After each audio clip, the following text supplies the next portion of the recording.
Recording का message करो screen share में। Yes ma'am.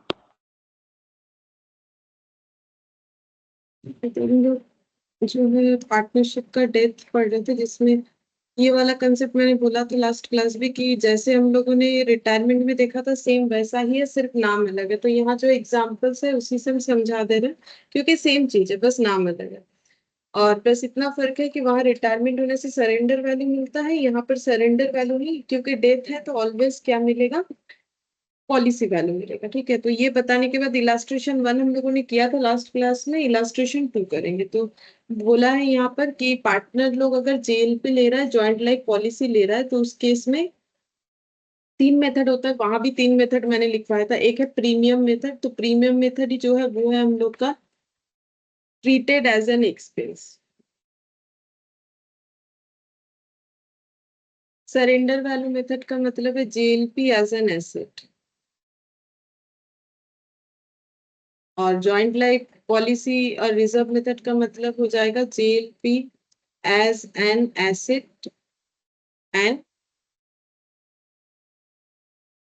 JLP as an asset and JLP reserve as liability. मतलब वही नाम, सिर्फ नाम बदल दिया है, काम वही है। ठीक है, तो यहाँ पर जो क्वेश्चन दिया हुआ है कि मतलब मेथड 1, मतलब ये प्रीमियम मेथड जो है, मतलब जिसको ट्रीटेड एज एन एक्सपेंस वाला, तो उसमें रूल्स हम लोगों ने ये पढ़ा था। देखो, जो रूल से पहले जो पढ़ा हुआ है वही यहाँ पर एप्लीकेबल होगा।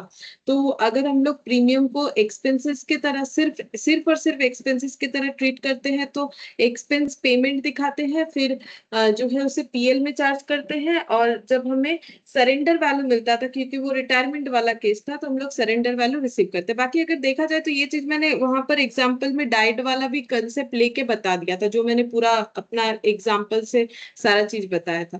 तो यहाँ पर बोला है कि joint life policy does not appear in balance sheet, तो इसी से पता चल जाना चाहिए कि बैलेंस शीट में अपीयर नहीं कर रहा है, मतलब जेएलपी एज एन प्रीमियम हो रहा है। देन फर्म गुडविल तब क्या होगा, तो यहाँ पर जो एग्जांपल दिए वो हम समझा देते हैं। एबीसी तीनों पार्टनर है, पार्टनरशिप फर्म में है, जिनका प्रॉफिट शेयरिंग रेशियो 5:3:2 है। जिन्होंने जेएलपी लिया है 1 लाख का, ए डाइस, तो ए का डेथ होने से ही ये पॉलिसी वैल्यू मिल जाएगा, तो एंट्री हो जाएगा bank account debit to JLP, सबसे पहला point.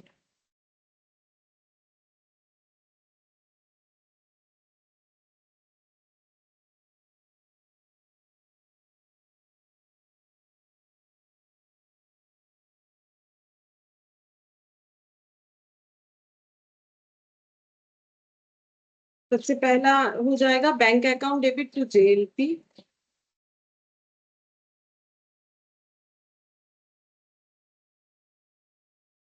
Good afternoon. Good afternoon ma'am. तो पहला एंट्री होगा बैंक टू जेएलपी, पैसा मिला, फिर बैंक टू जेएलपी, इसमें 1 लाख दिखाएंगे, फिर ये JLP to A's capital, B's capital, C's capital 5:3:2 में डिस्ट्रीब्यूट हो जाएगा। सेम लिखा हुआ है, सेम वहां पर हम लोग जो है रिटायरमेंट में भी वही करते थे, बट यहाँ पॉलिसी वैल्यू मिलेगा, वहां सरेंडर होने से सरेंडर वैल्यू मिलता। और ये पैसा डिस्ट्रीब्यूट हो जाएगा पार्टनर लोगों में, 1 लाख डिस्ट्रीब्यूट हो जाएगा 5:3:2 में। ठीक है, फिर मेथड 2 जो है इसमें बोला है कि for example ABC are in partnership sharing profit and losses in at the ratio of 5:3:2, they took a joint life policy 1 lakh which is appearing in the balance sheet at surrender value 10,000। तो फिलहाल balance sheet में जो JLP है वो अपने surrender value पे दिखता है, ये ऑलवेज सरेंडर वैल्यू पे दिखता है। ये सारा चीज हम लोगों ने डिस्कस किया हुआ है पहले, एक क्लास पूरा उसी पे हम लोगों ने इन्वेस्ट किया है। ठीक है, now if A dies the firm will receive 1 lakh. तो ये तो सही है कि अगर डेथ हो जाता है तो पूरा पॉलिसी वैल्यू मिल जाएगा। लेकिन क्योंकि हमारा अकाउंटिंग ट्रीटमेंट इसमें ऐसा होता है कि जब हम लोग प्रीमियम पे करते हैं तो पूरा प्रीमियम को एक्सपेंस नहीं दिखाते, जितना सरेंडर वैल्यू हमें मिल जाएगा प्रीमियम पे करने के बाद, सरेंडर वैल्यू को ऐसे ट्रीट करते हैं प्रीमियम में से। जैसे कि मेरा एग्जांपल अगर याद है, मैंने आई थिंक 8,000 का जो है प्रीमियम, या 5,000 ऐसा कुछ था, मुझे याद तो नहीं आ रहा है एग्जैक्टली। तो मान लो कि 8,000 का प्रीमियम है, या फिर यहाँ पर जैसे 10,000 सरेंडर वैल्यू, मान लो 18,000 का प्रीमियम है और 10,000 का सरेंडर वैल्यू मिलेगा, तो 8,000 को हम लोग एक्सपेंस बुक करेंगे, 10,000 का हम लोग एसेट बुक करेंगे। और ऐसे करने पे एक्सपेंस कम बुक करने पे प्रॉफिट बढ़ जाता है, और प्रॉफिट डिस्ट्रीब्यूशन में ये 10,000 ऑटोमेटिकली आ जाता है। ठीक है, तो इसमें एंट्री क्या होगा, इसमें भी अगर डेथ हो गया है तो पहले जेएलपी का अमाउंट रिसीव होगा, तो bank account debit to JLP 1 lakh होगा, पॉलिसी वैल्यू मिलेगा। लेकिन जब डिस्ट्रीब्यूशन होगा JLP to A's capital to B's capital to C's capital, same यही ट्रीटमेंट होगा, लेकिन 1 लाख की जगह यहाँ पर डिस्ट्रीब्यूट होना चाहिए 1 लाख माइनस 10,000, क्योंकि 10,000 ऑलरेडी सरेंडर वैल्यू बुक करने के कारण 10,000 ऑलरेडी प्रॉफिट में इंक्लूड होकर बुक हो चुका है। यानी 90,000 का डिस्ट्रीब्यूशन होगा 5:3:2 में, बाकी एंट्री सेम होने वाला है। तो यहाँ पर वही लिखा हुआ होगा, bank to JLP, JLP account debit to A's capital, B's capital, C's capital. जो रेशियो बोला है उसमें डिस्ट्रीब्यूट करने से 45, 27 और 18 ही आएगा। फिर मेथड थ्री में एबीसी तीनों पार्टनर है, सेम क्वेश्चन दे रखा है कि इनका शेयरिंग रेशियो ये है, जेएलपी इतना है और सरेंडर वैल्यू इतना है, जेएलपी रिजर्व भी बनाया हुआ है। तो ये मैंने वहां बताया था मेरे एग्जांपल में कि जितना JLP as an asset record होता है, सेम उतने अमाउंट का ही रिजर्व बनाना पड़ता है। तो अगर 10,000 का जेएलपी है एसेट साइड में, तो 10,000 का ही रिजर्व होगा। ए डाइस तो क्या होगा, ए डाइस तो सबसे पहले 1 लाख रुपए मिलेगा, तो बैंक टू जेएलपी हो जाएगा। ठीक है, फिर उसके बाद क्या होगा, जेएलपी रिजर्व को डिस्ट्रीब्यूट कर देना पड़ेगा तीनों पार्टनर में। ठीक है, मतलब यहाँ 3 पार्टनर है तो तीनों में 5:3:2 में। तो जेएलपी यहाँ पर ये नीचे कर रखा है इसको, JLP reserve account debit, reserve distribute होगा तो डेबिट हो जाएगा to A's capital to B's capital to C's capital. तो 1 लाख में से 10,000 डिस्ट्रीब्यूट हो जाएगा और बाकी 90,000 का यहाँ पर दिखा दिया। तो अगर ये वाला एग्जाम्पल नहीं भी करे तो भी चलेगा, क्योंकि मैंने तो ऑलरेडी मेरा एग्जाम्पल जो है लास्ट इसके लास्ट क्लास के आगे वाले क्लास में सारा डिटेल्स में मैंने लिखवाया है कि कैसे करके ट्रीट होना चाहिए। ठीक है, ये मैंने सारे एग्जाम्पल्स के साथ करवा दिए। ठीक है, अगर वो एग्जाम्पल अगर मैंने अगर डेथ होता है तो क्या होगा वो भी मैंने करवाया है। ठीक है, वैसे रिटायरमेंट में करवा दिया, बाकी करवा दिया है। ठीक है, वहां पर जब हम लोगों ने, ये कौन से वाले पेज में है देखना पड़ेगा, ये इसके आगे, हाँ यहाँ से, ये देखने से ही होगा। ठीक है, फिर भी ये है तो मैंने एक बार बता दिया, ये लिया था मैंने ये क्वेश्चन। एसएलपी मैंने बता दिया, सेपरेट लाइफ पॉलिसी, इलास्ट्रेशन 1 भी हो चुका है हम लोग का लास्ट क्लास में। आज हम लोग इलास्ट्रेशन 2 से स्टार्ट। तो इसमें बोला है the partnership agreement of firm consisting of 3 partner, partnership का एग्रीमेंट हुआ है जिसमें 3 पार्टनर है A B and C, who share profit in proportion of half 1/4 1/4। तो ये रेशियो जो है इसे ठीक करना पड़ेगा, बिकॉज हाफ मतलब इसका नीचे 2 है और यहाँ पर 1/4 और 1/4 है, तो ऐसे रेशियो नहीं बनता है, सबका बेस बराबर होना चाहिए। तो यहाँ पर 2 मल्टीप्लाई करना पड़ेगा, तो 2:1:1 रेशियो हो जाएगा, सभी में नीचे 4, क्योंकि ऐसे नहीं होने से रेशियो नहीं बनता है। ठीक है, तो रेशियो बनाना है तो आउट ऑफ 4 है तो इसे भी आउट ऑफ 4 में ट्रांसफर करना पड़ेगा। तो ऐसे करके हम लोग यहाँ 2 देंगे तो यहाँ भी 2 देंगे, ताकि ओरिजिनल डेटा जो है अनऑल्टर्ड रहे। तो यहाँ पर हमारा 2:1:1 रेशियो बनेगा। फिक्स्ड कैपिटल बोला है 10,000, 6,000, 4,000। तो फिक्स्ड कैपिटल ये हम लोग जब पार्टनरशिप स्टार्ट किए थे, ठीक है, तब हम लोगों ने 2 मेथड लिखा था कि फिक्स्ड कैपिटल मेथड होता है और फ्लक्चुएशन कैपिटल मेथड होता है। तो हम दिखाते हैं कहाँ लिखा हुआ था। एकदम स्टार्टिंग में ही जब मैंने एक ओवरव्यू दिया था कि हमें पार्टनरशिप में क्या क्या पढ़ना है, तो वहीं पर जो है फिक्स्ड और फ्लक्चुएशन कैपिटल मेथड ये मैंने दे दिया था। ठीक है, समझा दिया था, इस पे क्वेश्चन भी किया हुआ है, अभी डेथ में भी आया। फिक्स्ड कैपिटल मेथड का मतलब होता है जहां पर 2 अकाउंट बनेगा, कैपिटल और करेंट अकाउंट, क्योंकि कैपिटल में सिर्फ कैपिटल दिखेगा, बाकी कुछ भी नहीं दिखाना है, बाकी सारी चीजों को करेंट अकाउंट में दिखाना है। जैसे पार्टनर को गुडविल का हिस्सा मिला, रिवैल्यूएशन प्रॉफिट मिला, जनरल रिजर्व मिला, जो भी मिला या जो भी देना है वो हमें करेंट अकाउंट के थ्रू से करना है। कैपिटल में सिर्फ और सिर्फ कैपिटल रहेगा। ठीक है, अच्छा अब यहाँ पर बोला है कि the partners be allowed interest 10% per annum on their fixed capital. Partner को इंटरेस्ट दिया जाएगा 10% पर एनम फिक्स्ड कैपिटल में, यानी 10,000, 6,000, 4,000। तो इसका मतलब इस क्वेश्चन में 2 अकाउंट बनेगा, फिक्स्ड कैपिटल अकाउंट भी बनेगा और एक जो है करेंट अकाउंट भी बनेगा, क्योंकि ये मेथड हमें वही सिखाता है जो कि हम लोग एकदम स्टार्टिंग में ही सीख चुके हैं। क्योंकि ये ऐसा चीज कहीं पर भी आ सकता है, तो ये पहले ही सीखा जाता है कि फिक्स्ड कैपिटल क्या होता है, फ्लक्चुएशन कैपिटल क्या होता है। अच्छा अब नेक्स्ट यहाँ पर बोल रहा है that upon the death of a partner, अगर किसी पार्टनर का डेथ हो जाता है, the goodwill of the firm be valued at 2 years purchase. 2 years purchase का मतलब हो जाएगा नंबर ऑफ ईयर परचेस जो है 2 हो जाएगा। 2 years purchase of average net profit after charging interest on capital. Interest on capital minus करने के बाद जो नेट प्रॉफिट होगा उसका एवरेज करना पड़ेगा, फिर उसको इंटू 2 करने से जो वैल्यू आएगा वो गुडविल होगा। एवरेज कितने दिन का प्रॉफिट करना पड़ेगा? For the 3 years to 31st December preceding the death of partner. 3 साल के प्रॉफिट का एवरेज करना पड़ेगा, ठीक है, ये बोला है। लेकिन वो 3 साल कौन सा होगा? बोल रहा है जो ईयर खत्म होता है 31st December preceding the death of a partner. किसी भी दिन अगर कभी भी किसी पार्टनर का डेथ हुआ, ठीक है, उसके पहले 31st December तक, ठीक है, यहाँ पर वही बोला है for the 3 years to 31st December, मतलब जो ईयर 31st December खत्म हो, ठीक है, preceding the death of a partner, किसी पार्टनर का डेथ होने के पहले का 3 ईयर जो 31st December में खत्म हो रहा है, ऐसा बोला हुआ है question. That an insurance policy of 10,000 each to be taken in individual name। Individual नाम पे अगर इंश्योरेंस पॉलिसी लिया हुआ है तो इसे बोलेंगे सेपरेट लाइफ पॉलिसी, ठीक है, SLP। और जॉइंटली लिया जाता है तो joint life policy. Names of each partner, the premium is to be charge against the profit of the firm. Firm के प्रॉफिट के अगेंस्ट में ही जो है प्रीमियम पे किया जाता है। मतलब चाहे पार्टनर के नाम पे अलग अलग लिया हो, लेकिन प्रीमियम जो है कैसे पे किया जाएगा? फर्म से पे किया जाता है। और इसी के लॉजिक के वजह से, अगर याद है मैंने लास्ट क्लास में ये लिखवाया था कि सेपरेट लाइफ पॉलिसी का ट्रीटमेंट यहाँ पर कैसे होता है, तो मैंने बोला था कि डेथ के केस में जिसका डेथ हो जाएगा उसका पॉलिसी वैल्यू मिलेगा, बाकी लोग का सरेंडर वैल्यू कंसीडर करना है इनटू प्रॉफिट शेयरिंग रेशियो। इसका लॉजिक भी बताया था, क्योंकि फर्म से प्रॉफिट पे होता है इस वजह से। तो देखो ये लाइन यहाँ पर वही लिखा।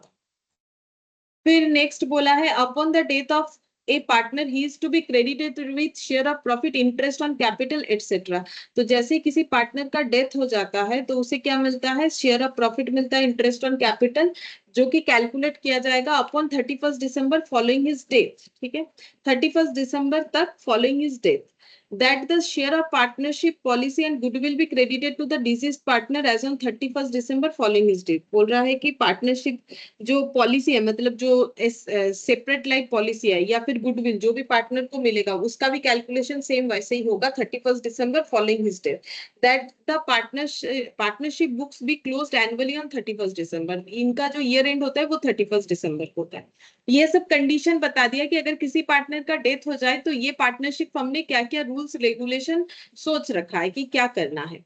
इसके बाद यहाँ पर बोल रहा है कि A died on 30th September। A का डेथ हो गया है 30th September को। The amount standing to the credit of his current account on 31st December 2021 was 450। तो करेंट अकाउंट का बैलेंस दिख रहा है 450। करेंट अकाउंट तो बोलेगा बिकॉज फिक्स्ड कैपिटल मेथड है, तो करेंट अकाउंट का ओपनिंग बैलेंस बोल रहा है 450। And from that date to the date of death he had withdrawn 3000 from the business. और उस दिन से लेके बोल रहा है कि 31st December को जो 450 था ना, 31st December 2021 का जो 450 का बैलेंस था, बोल रहा है कि इस दिन से लेके उसके डेथ तक का, मतलब 30th September तक उन्होंने पैसा विदड्रॉन किया, यानी ड्रॉइंग्स किया है 3000 रुपीज का बिजनेस से, ये बोला है। अच्छा, फिर बोल रहा है an unrecorded liability of 2000 was discovered on 30th September 2022। Unrecorded liability जो है वो देखा गया है 30th September को 2022। तो अनरिकॉर्डेड लाइबिलिटी रिकॉर्ड करना पड़ेगा तो वो रिवैल्यूएशन में दिखाना पड़ता है। ये भी एकदम जब हम लोग एडमिशन में रिवैल्यूएशन सीख रहे थे तब मैंने बोला था कि अनरिकॉर्डेड एसेट हो या अनरिकॉर्डेड लाइबिलिटी, जैसे लास्ट क्लास में अनरिकॉर्डेड एसेट एक कार था उसका हम लोगों ने ट्रीटमेंट किया। अनरिकॉर्डेड लाइबिलिटी जो है वो हमें रिकॉर्ड करना पड़ेगा, तो ये रिकॉर्ड करने से हमारे लिए लॉस होगा, तो रिवैल्यूएशन लॉस हो जाएगा 2000। अगर आगे और कुछ रिवैल्यूएशन होगा तो उसका भी ट्रीटमेंट करना पड़ेगा, अदरवाइज ओनली 2000 रिवैल्यूएशन लॉस होगा। और इसको सारे पार्टनर में डिस्ट्रीब्यूट करना पड़ेगा इस लॉस को उनके प्रॉफिट शेयरिंग रेशियो में। It was decided to record it and be immediately paid off. अच्छा, बोल रहा है कि ये रिकॉर्ड कर दिया जाएगा और ये लाइबिलिटी ये लोग बाद में पे भी कर देंगे। The trading result of the firm before charging interest on capital. तो बोल रहे हैं इनका बिजनेस करके जो प्रॉफिट हुआ था इंटरेस्ट ऑन कैपिटल चार्ज करने के पहले 19 में 9640, 2020 में 6,720, 21 में 7,640, 22 में 3,670, assuming the surrender value of policy to be 20% of the sum assured।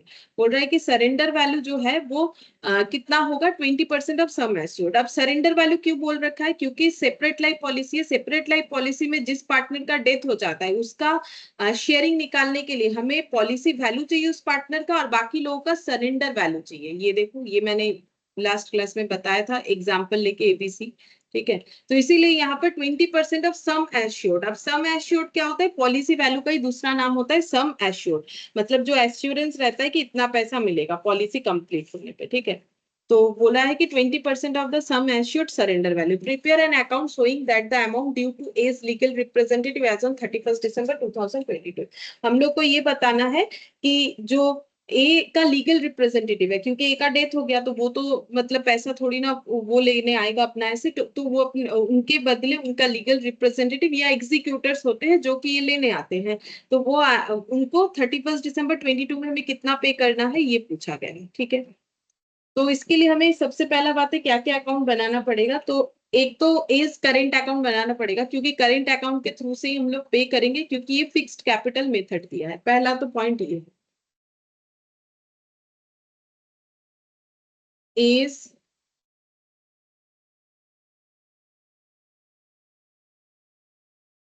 Current account,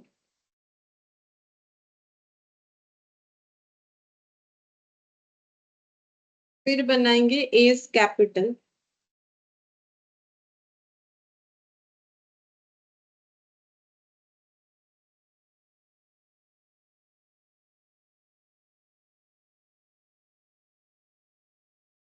और बनाएंगे एज एग्जीक्यूटर। ये पेज कंप्लीट है।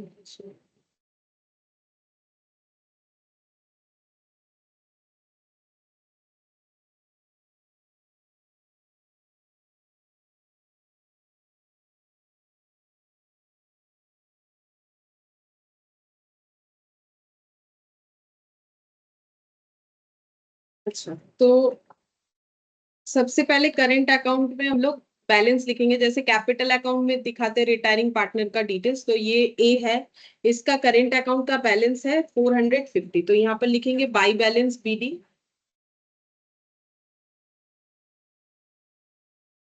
450। अच्छा, और इनको क्या क्या मिलेगा वो देखते हैं। तो इन्होंने 3000 ड्रॉ भी किया है, तो उसका एंट्री क्या होता है, जैसे हम लोग अगर ड्राइंग्स करते हैं तो ड्राइंग्स का एंट्री क्या हो जाता है, ड्राइंग्स करने से कैपिटल अकाउंट डेबिट होगा। तो यहाँ कैपिटल नहीं, करंट अकाउंट के थ्रू से करना है, तो current account debit to drawings होगा।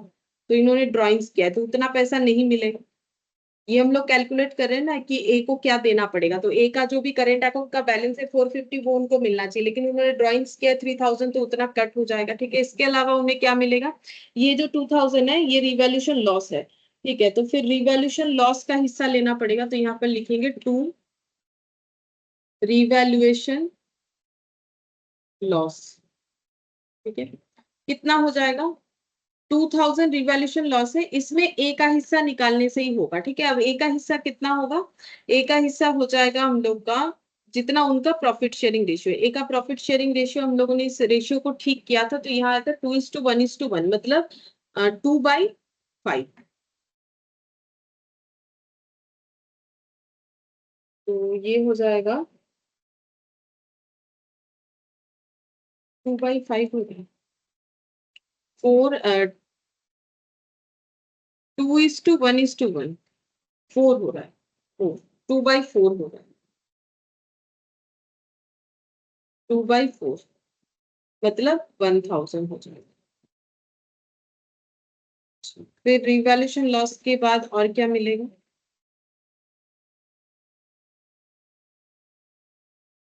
यहाँ पर। अच्छा, और यहाँ पर जो है इनका सेपरेट लाइफ पॉलिसी में इनका हिस्सा मिलेगा, तो बाई शेयर ऑफ पॉलिसी वो भी हम यहाँ निकाल सकते हैं। बाकी वर्किंग नोट कर लेना पड़ेगा, एग्जाम में हम यहीं पर निकाल के दिखा देते हैं। ठीक है, वर्किंग नोट लेकिन सभी का बनाना पड़ेगा अलग अलग। तो ये जो हम ब्रैकेट में लिख रहे हैं यही वर्किंग नोट में चला जाएगा, ठीक है। तो यहाँ पर जो लाइफ पॉलिसी उसमें कितना होगा, तो ए के नाम का पॉलिसी कितना था, डेथ हुआ है तो उसको उसका पॉलिसी वैल्यू मिल जाएगा। देखते हैं पॉलिसी वैल्यू कितना था। 10,000 ईच, सभी का 10,000 करके था, तो ए को उसका 10,000 मिलेगा प्लस बाकी लोगों का सरेंडर वैल्यू मिलेगा। तो सभी का पॉलिसी 10,000 करके है, सरेंडर वैल्यू बोला था पॉलिसी वैल्यू का 20%। तो ये सी का, बी का और एक सी का, ठीक है। ये टोटल मिलेगा, इसमें ए को उसका हिस्सा यानी 2/4। तो ये हो जाएगा 10,000, 10,000 का 20% 2,000, 2,000, 2,000, 4,000, 14,000, 14,000 डिवाइडेड बाई 2, 2/4 का मतलब, तो ये 7,000 शेयर ऑफ पॉलिसी हो जाएगा 7,000। लेकिन ये यहाँ पर ऐसे दिखाने से नहीं चलेगा, इसका वर्किंग नोट बनाना पड़ेगा। तो वर्किंग नोट में क्या लिखना चाहिए, तो सिंपल सा बातें लिखेंगे, calculation of separate life policy बोल के वो कैलकुलेशन दिखा देना पड़ेगा, जो मैंने यहाँ पर किया है। अच्छा, इसके बाद और क्या मिलना चाहिए, इंश्योरेंस पॉलिसी के अलावा यहाँ पर मिलेगा गुडविल, गुडविल का शेयर मिलेगा, तो by share of goodwill, by share of goodwill मिलेगा। अच्छा, और इंटरेस्ट ऑन कैपिटल यहाँ पर बोला था 10%, तो bye interest on capital, interest on capital मिलेगा। और क्या मिलेगा, इंटरेस्ट ऑन कैपिटल मिलेगा, गुडविल का शेयर मिलेगा। ये सेकंड वाले पॉइंट में, पॉलिसी वाला पॉइंट मैंने कर लिया। और शेयर ऑफ प्रॉफिट, ठीक है, up to date of death, तो बाय शेयर ऑफ प्रॉफिट।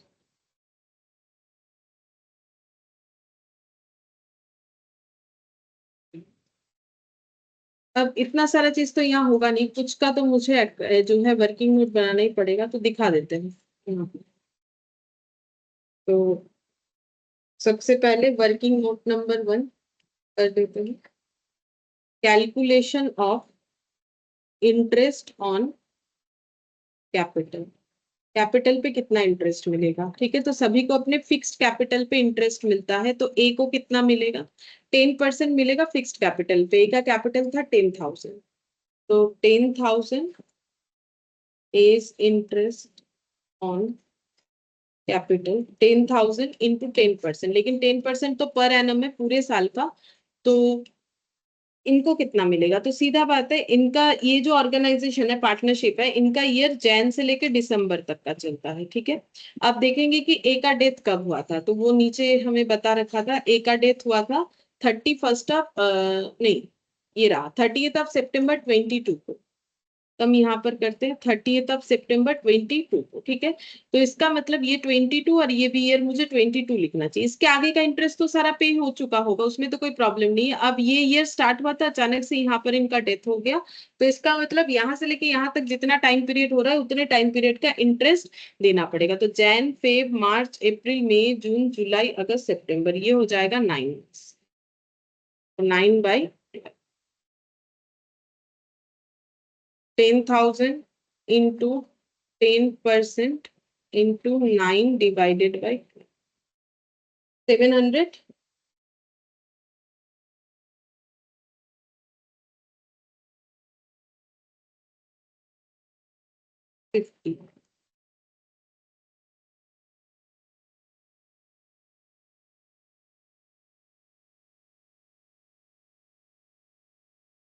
150। अच्छा, लेकिन यहाँ पर एक चीज बोली,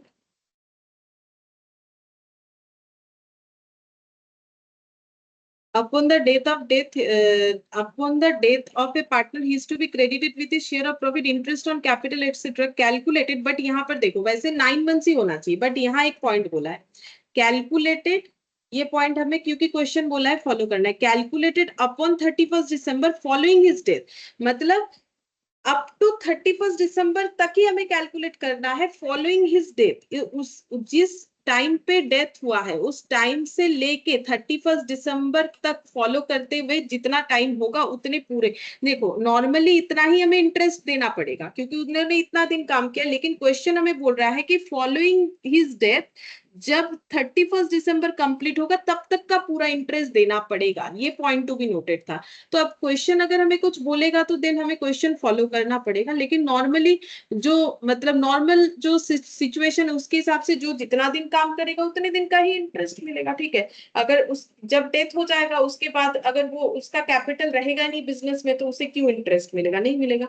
बट क्वेश्चन हमें बोल रहा है कैलकुलेट करना है अपॉन 31 दिसंबर, मतलब 31 दिसंबर तक फॉलोइंग इज डेथ, मतलब जब डेथ हुआ उसको फॉलो करते हुए जो पहला दिसंबर आएगा तब तक का इंटरेस्ट देना है। तो इसका मतलब फिर ये 9 मंथ्स ना होके ये 12 मंथ्स हो जाएगा, ठीक है।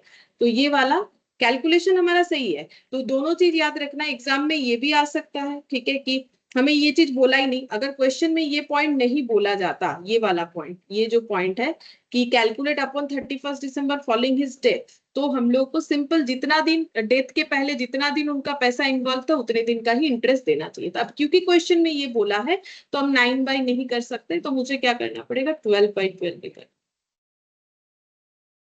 बिकॉज क्वेश्चन का डिमांड है कि इतने दिन का देना पड़ेगा, तो हम लोग भी उतने दिन का ही देंगे। तो इसका आंसर हो जाएगा हमारा 1000, ठीक है। तो अब यहाँ पर लिख देंगे वर्किंग नोट 1 में ये interest on capital working note 1, ठीक है, तो ये हो जाएगा 1000। अच्छा, इसके बाद नेक्स्ट कौन सा कैलकुलेशन करेंगे, नेक्स्ट कैलकुलेशन कर लेते हैं कैलकुलेशन ऑफ गुडविल, ठीक है। गुडविल का कैलकुलेशन करना है average profit into number of year purchase, जो कि 2 इयर्स दिया है। तो प्रॉफिट कितने साल का लेना पड़ेगा, यहाँ पर क्वेश्चन में जैसे बोला है वैसे ही हमें करना पड़ेगा। देख लेते हैं क्वेश्चन में क्या बोला है। यहाँ पर बोला है कि upon the death of a partner the goodwill of the firm be valued at 2 years purchase of the average net profit, हमें एवरेज नेट प्रॉफिट लेना है। नेट प्रॉफिट कैसे लेना है, इंटरेस्ट चार्ज करने के बाद, कैपिटल पे जो इंटरेस्ट मिलेगा वो चार्ज करने के बाद जो प्रॉफिट होगा उसे नेट प्रॉफिट बोला जा रहा है। 3 इयर्स का लेना है टू 31 दिसंबर preceding the death of a partner, किसी भी पार्टनर का डेथ होता है उसके पहले जो दिसंबर आएंगे 3 वो लेना है।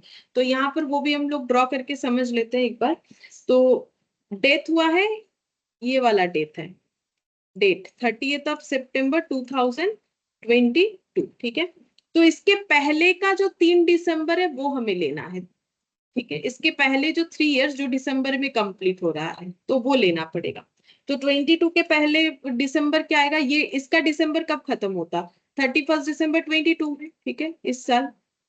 तो डेथ के पहले प्रिसीडिंग 31 दिसंबर से, यानी 21, ये वाला 20 हो जाएगा और ये वाला 19 हो जाएगा, मतलब 2019 लेना पड़ेगा ईयर में, 2020 लेना पड़ेगा ईयर में, और 2021 लेना पड़ेगा, क्योंकि क्वेश्चन में ऐसा बोला हुआ है कि लेना कैसे है कि फॉर द 3 इयर्स टू 31 दिसंबर, मतलब अप टू 31 दिसंबर तक हमें 3 साल लेना है, preceding the death of the year, death of the year के प्रिसीडिंग मतलब आगे वाले, ठीक है। तो ये वाले फॉरवर्ड वाले, प्रिसीडिंग मतलब फॉरवर्ड वाले जो 3 साल होंगे, तो 19, 20 और 21 होगा। अब यहाँ पर देखेंगे प्रॉफिट कितना है, तो प्रॉफिट क्वेश्चन में दिया हुआ है, एकदम एंड में दिया हुआ है। प्रॉफिट है यहाँ पर 19 का 9640, 9640, 6720 और 7640। अच्छा, इसमें से क्या इंटरेस्ट माइनस किया हुआ है, अगर नहीं किया हुआ है तो करना पड़ेगा, क्योंकि गुडविल कैलकुलेशन के लिए नेट प्रॉफिट लेना है जो कि इंटरेस्ट माइनस करने के बाद आएगा। बट यहाँ बोल दिया before charging interest on capital, तो इसमें इंटरेस्ट ऑन कैपिटल चार्ज नहीं किया हुआ है, बिफोर चार्जिंग है, before charging interest on capital, ठीक है। अब यहाँ से हम लोग क्या लेस करेंगे, सबसे पहले इंटरेस्ट ऑन कैपिटल, नहीं तो इस प्रॉफिट से हम लोग गुडविल कैलकुलेट नहीं कर सकते। तो इंटरेस्ट ऑन कैपिटल कितना होगा, तो 19, 20, 21 में तो तीनों पार्टनर थे, तीनों पार्टनर का कैपिटल कितना था, उस पे इंटरेस्ट हर साल दिया जाता होगा। तो देखते हैं कितना इंटरेस्ट बन रहा था। 10,000, 6,000 और 4,000 कैपिटल था तीनों पार्टनर का। 10,000, 6,000 और 4,000। तब सभी कोई जिंदा था, मतलब एक ही जन का डेथ हुआ है, मेरे कहने का मतलब है तब सब बात नॉर्मल था, तो सभी को अपने अपने कैपिटल पे इंटरेस्ट मिलता था। कितना? 10%। टाइम पीरियड क्या होगा? ऑब्वियसली हम लोग पूरे पूरे साल का कर रहे हैं तो 12/12 ही होगा। तो हर साल इंटरेस्ट ऑन कैपिटल के लिए कितना पेमेंट, मतलब फर्म से कितना प्रॉफिट का हिस्सा चला जाता था? 20,000 पे 10%, यानी 2,000 करके इंटरेस्ट ऑन कैपिटल पे करना पड़ता था। तो इंटरेस्ट ऑन कैपिटल माइनस करने के बाद जो अमाउंट बचता है वो कितना हो जाएगा? 7,640, 4,720, 5,640। ये आ गया एडजस्टेड प्रॉफिट, बोल सकते हैं इसे, हमें जैसे एडजस्ट करने बोला था, तो adjusted profit after charging interest on capital.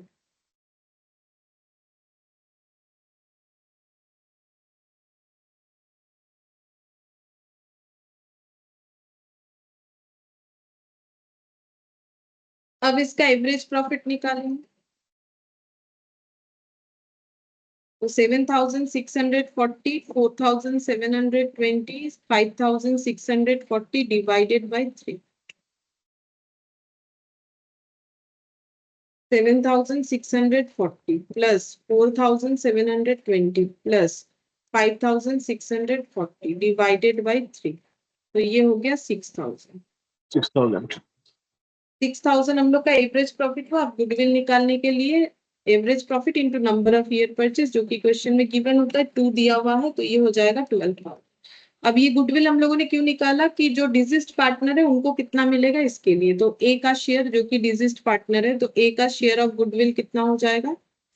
12,000 में उनका प्रॉफिट शेयरिंग रेशियो जो कि 2/4 हो रहा है, तो 2/4 का मतलब हो जाएगा हाफ, यानी 6,000। ठीक है, तो ये भी हम लोग लिख लेंगे। ये वर्किंग नोट नंबर 2 हो गया। वर्किंग नोट नंबर 2 लगा के यहाँ पर दिखा देंगे। Share of goodwill working note number 2, ये हो जाएगा 6,000। अच्छा, फिर ये शेयर ऑफ पॉलिसी मैंने दिखा दिया है, बट इसका भी हम बना देते हैं, कैसे करके लिखना पड़ेगा। वर्किंग नोट नंबर 3 कर देते हैं। Share in separate life policy, तो मैंने ये शॉर्ट में लिख दिया SLP। तो ए को उसका पॉलिसी वैल्यू मिलेगा जो कि है 10,000, क्योंकि सभी का 10,000 का पॉलिसी वैल्यू लिया था, बट डेथ तो एक ही जन का हुआ है, तो बाकियों का सरेंडर वैल्यू कंसीडर करना है। 20 सरेंडर वैल्यू और 30 सरेंडर वैल्यू, जो कि दोनों ही केसेस में है सम एश्योर्ड का 20%। तो सम एश्योर्ड मतलब पॉलिसी वैल्यू का 20%, दोनों के केस में ही सेम है। बी का भी यहाँ लिख देते हैं 10,000, भूल गए 20%, तो ये हो जाएगा मेरा 2,000 और ये हो जाएगा 2,000। तो टोटल वैल्यू रिसीवेबल हो रहा है 14,000, सॉरी रिसीवेबल नहीं, टोटल अमाउंट इतना हो रहा है, लेकिन उसमें ए का रिसीवेबल होगा जितना उनका प्रॉफिट शेयरिंग रेशियो हो जाएगा, तो 14,000 का 2/4। ये ऑलरेडी मैंने वहां पर लिखा हुआ है, तो इसको और क्या लिखे, इसको तो लिखना नहीं पड़ेगा। अब हम लोग निकालेंगे share of profit. Calculation of share of profit, A को कितना प्रॉफिट शेयर मिलेगा, तो देखते हैं इसके लिए क्या रूल्स बोल रखा है। ये था गुडविल का रूल्स, ये इंश्योरेंस पॉलिसी का, ये फिक्स्ड कैपिटल पे इंटरेस्ट का बोल रखा था कैसे करके। हाँ, ये रहा शेयर ऑफ प्रॉफिट, बोल रहा है upon the death of a partner he is to be credited with his share of profit interest on capital.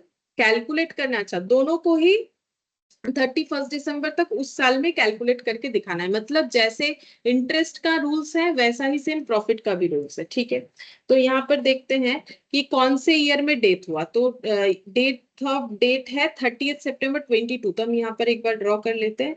30 सितंबर 22 में हुआ था डेथ। ठीक है, तो मेरा जो ईयर है वो 1/1/22 से लेके 31 दिसंबर 22 वाला हो जाएगा। ठीक है, तो मुझे इस साल का प्रॉफिट लेना चाहिए, तो 22 का प्रॉफिट कितना है, तो ये क्वेश्चन में बताया होगा 22 का प्रॉफिट। ये रहा 3670। ठीक है, तो ये हम लोग लेते हैं प्रॉफिट फॉर 2022 3670। तो क्वेश्चन में क्योंकि बोला है पूरा यहाँ तक का प्रॉफिट हमें कंसीडर करना है तो ही हम लोग ले रहे हैं, अदरवाइज अगर डेथ यहाँ हुआ है तो यहाँ तक का जितना प्रॉफिट है उसमें ए का शेयरिंग निकालना चाहिए था, जिसको हम लोग एस्टिमेटेड प्रॉफिट बोल के लास्ट क्लास में सीखे थे कि एस्टिमेटेड प्रॉफिट होता है, ईयर एंड नहीं होता है, तो जो प्रॉफिट निकलता है एस्टिमेटेड करके निकालना पड़ता है। उसके लिए दो मेथड होता है, टाइम बेसिस या फिर टर्नओवर बेसिस। ठीक है, तो यहाँ पर वो सब करने का जरूरत ही नहीं पड़ा क्योंकि क्वेश्चन में कुछ अलग ही बोल रखा है। क्वेश्चन बोल रखा है कि पूरा 31 दिसंबर, जिस साल डेथ हो उस साल का पूरा 31 दिसंबर तक का जितना प्रॉफिट है उसमें पूरा ही हम लोग ए का हिस्सा जो भी होगा दे देंगे। ठीक है, अब क्योंकि इसमें इंटरेस्ट ऑन कैपिटल माइनस नहीं है तो वो माइनस करना पड़ेगा। क्यों माइनस करना पड़ेगा? क्योंकि इंटरेस्ट ऑन कैपिटल तो हम लोग अलग से दे ही रहे हैं, फिर इसमें इंक्लूड करके देने से कैसे हुआ? इंटरेस्ट ऑन कैपिटल देने के बाद जो बचेगा वही एज ए प्रॉफिट डिस्ट्रीब्यूट होता है, जो हम लोग पीएल एप्रोप्रिएशन एकदम स्टार्टिंग में सीखे थे। मतलब जब हम लोग पार्टनरशिप स्टार्ट किए थे तब हम लोग पीएल एप्रोप्रिएशन सीखे थे, वहां पर हम लोगों ने क्या देखा? पीएल एप्रोप्रिएशन का मतलब होता है ये वाला प्रॉफिट का डिस्ट्रीब्यूशन पार्टनर लोगों के अंदर। तो प्रॉफिट का डिस्ट्रीब्यूशन जब पार्टनर लोगों के अंदर होता है ये, तो सबसे पहले पार्टनर को अदर देन प्रॉफिट जो भी मिलता है वो डिस्ट्रीब्यूट कर देना पड़ता है। उसके बाद जो बचता है वो एज ए प्रॉफिट डिस्ट्रीब्यूट होता है। तो पार्टनर को अगर इंटरेस्ट ऑन कैपिटल मिलेगा, ऐसा इस क्वेश्चन में बोला हुआ है, तो पहले इंटरेस्ट ऑन कैपिटल दे देना पड़ेगा। तो कितना माइनस होगा? तीनों का capital, interest on capital minus होगा, क्योंकि इंटरेस्ट ऑन कैपिटल तो तीनों को ही मिलेगा अप टू 31 दिसंबर। वैसे ए को तो यहाँ तक ही मिलना चाहिए, बट क्वेश्चन बोला कि ए को भी पूरा दो, बी सी को तो मिलेगा ही मिलेगा। ठीक है, क्योंकि वो तो है ना अभी, ठीक है, वो तो एग्जिस्ट कर रहा है, तो उनको तो यहाँ तक का मिलेगा। मतलब इस साल इंटरेस्ट ऑन कैपिटल ए को बस इतना ही मिलना चाहिए था और बी और सी को पूरा ही साल भर का मिलना चाहिए था, बट क्वेश्चन बोला कि नहीं, ए को भी पूरा साल भर का देना है। ठीक है, तो फिर तीनों को ही देना पड़ेगा पूरे साल भर का। तो इंटरेस्ट ऑन कैपिटल कितना हो जाएगा? अभी अभी हम लोगों ने निकाला था 2000 करके हो रहा है। ठीक है, यहाँ पर चेक किया था ना, 10,000, 6,000, 4,000, ये है इनका फिक्स्ड कैपिटल।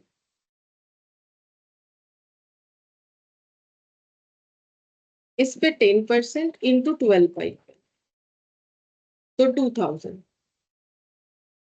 तो यहाँ पर हो जाएगा 1670। ये हो जाएगा प्रॉफिट, जो कि मतलब प्रॉफिट का वो हिस्सा जो एज ए प्रॉफिट डिस्ट्रीब्यूट हो सकता है। तो इसमें ए का शेयर, उसका प्रॉफिट शेयरिंग रेशियो, तो 2/4 मतलब हाफ। हाफ मतलब ये हो जाएगा 2816 835, ये हो जाएगा। तो लिख लेते हैं यहाँ पर 835 हो जाएगा प्रॉफिट, ये वाला working note number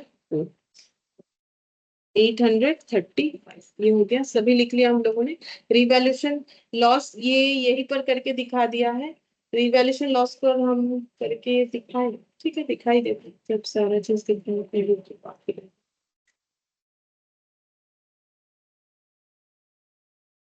working note number 5, calculation of revaluation loss और प्रॉफिट। अनरिकॉर्डेड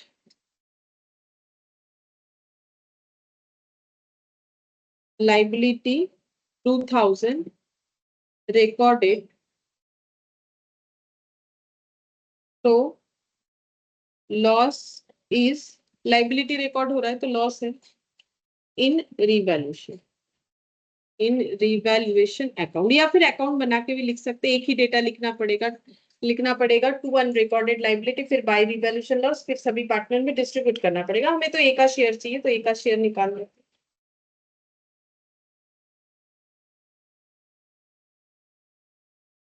1000।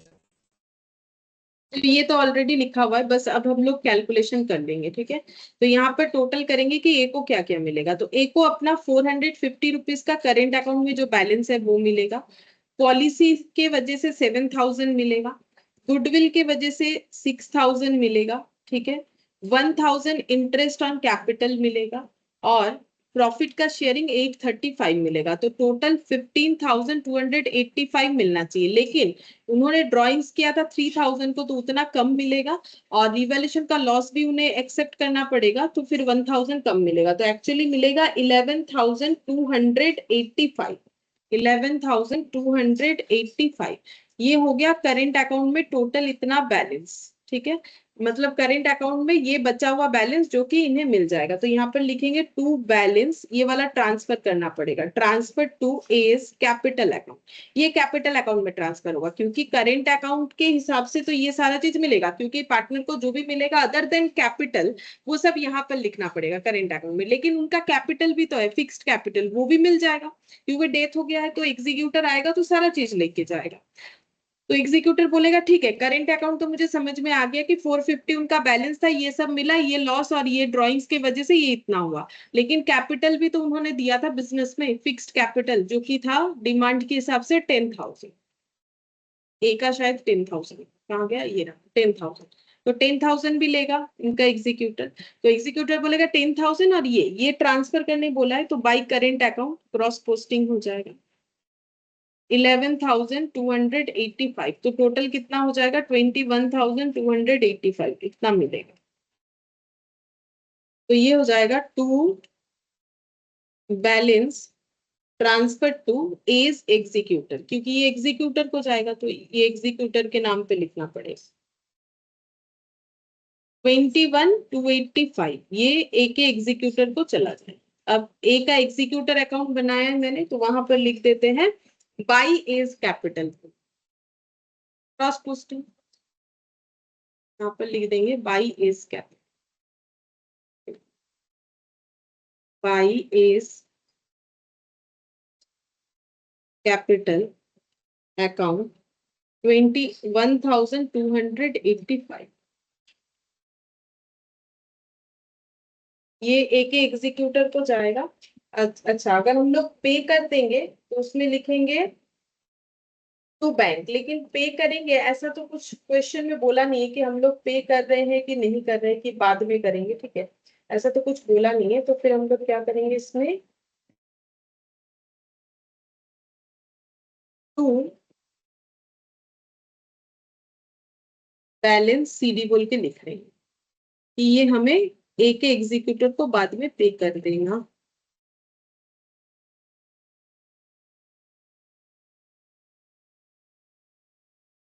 तो ये बन गया इलास्ट्रेशन 2। अब इलास्ट्रेशन 3 बोल रहा है the following is the balance sheet of messrs ABC LLP है, इनका एज एट 31 दिसंबर 2021। बैलेंस शीट एज एट 31 दिसंबर, कैपिटल है तीनों का general reserve, trade payable, machine, furniture, fixture, cash, inventory, trade receivable, provision for doubtful date. C died on 3rd Jan 2022 and the following agreement was to be put into effect. Asset were to be revalued किया है, जैसे कि machine का value 5850, furniture 2300, inventory 750, goodwill का value हुआ है 3,000 and was to be credited with his share without using a goodwill account. तो goodwill account वैसे भी हम लोग यूज नहीं करते हैं, पार्टनर के कैपिटल अकाउंट को यूज करते हुए करते हैं। फिर बोल रहा है 1,000 was to be paid away to the executor of the dead partner on 5th Jan। तो यहाँ पर देखो जैसे बोल दिया है कि एग्जीक्यूटर को हम लोग पे कर रहे हैं 1,000, तो फिर 1,000 का हमें कैश आउटफ्लो या बैंक बोल के जो भी है दिखाना पड़ेगा। जर्नल एंट्री करना है गुडविल के एडजस्टमेंट के लिए, करने क्या क्या बोला है उसमें। फिर बोला है रिवैल्यूएशन अकाउंट और कैपिटल अकाउंट बना के दिखाना है, which account would be debited and which account credited if provision for doubtful debt in the balance sheet was to be found unnecessary to maintain at the date of C. बोल रहे सी का death होने के बाद balance sheet में जो provision for doubtful date account है वो अगर हमें लग रहा है कि अननेसेसरी है, उस प्रोविजन बनाया हुआ जो है, तो उसको हम लोग किस तरीके से क्लोज करेंगे ये पूछ रहा है। ठीक है, तो वो लिख देंगे, एक लाइन में लिखना पड़ेगा। प्रोविजन अकाउंट एक लाइबिलिटी होता है, ये क्रेडिट होता है जब प्रोविजन क्रिएट करते हैं, तो उसे अगर हटा देना है तो उसे डेबिट कर देंगे, सिंपल, क्लोज करना है तो उसको, ठीक है। तो यहाँ पर सबसे पहले गुडविल एडजस्टमेंट का जर्नल एंट्री करने बोला है, तो इलास्ट्रेशन 3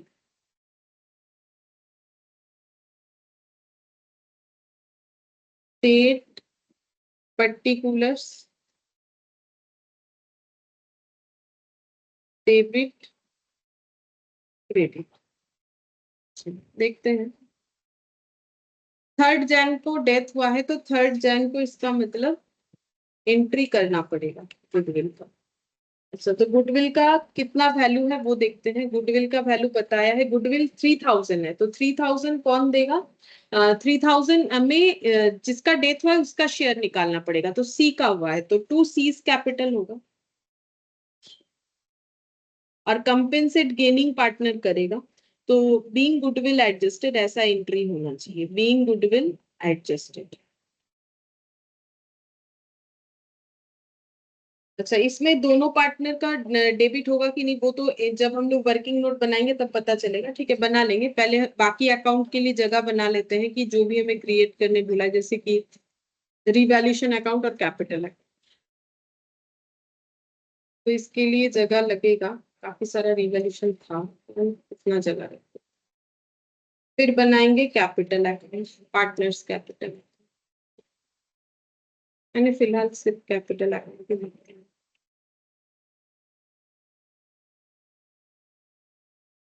फिर हो जाएगा यहाँ पर वर्किंग। अच्छा, एक लाइन हमें वो भी लिखना है, प्रोविजन वाला, प्रोविजन वाला एक लाइन वो भी लिखना है। फिर यहाँ पर वर्किंग नोट बनाएंगे। तो working note number 1, calculation of gaining ratio.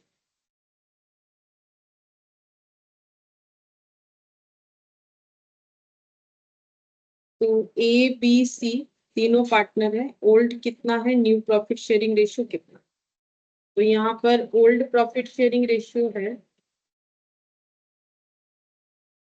कुछ बोला नहीं है। जब क्वेश्चन में कुछ नहीं बोलता है तो ऑलवेज इक्वल माना जाता है।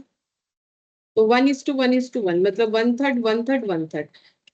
सी का डेथ हो गया है तो बाकी पार्टनर कैसे प्रॉफिट शेयर करेंगे वो भी नहीं बोला है, तो फिर से इक्वल, तो हाफ और हाफ। ठीक है, तो सीधा बात है, हम लोग ऐसा बोल सकते हैं, शॉर्टकट जो है 1:1:1। ठीक है, क्योंकि सी चला गया तो ए और बी में बच रहा है 1:1। ऐसे केसेस में हमारा जो गेनिंग रेशियो है वो भी इक्वल टू क्या हो जाता है, न्यू पीएसआर। ठीक है, ये एकदम स्टार्टिंग में हम लोगों ने लिखा भी था, लिखा था कि नहीं मुझे याद नहीं है, बट जो एग्जाम्पल्स लिया था हम लोगों ने रिटायरमेंट के केस में, वहां पर हम लोगों ने देखा था, मैंने काफी सारा एग्जाम्पल्स लिया हुआ था, वहीं पर सॉल्व करके दिखाया था।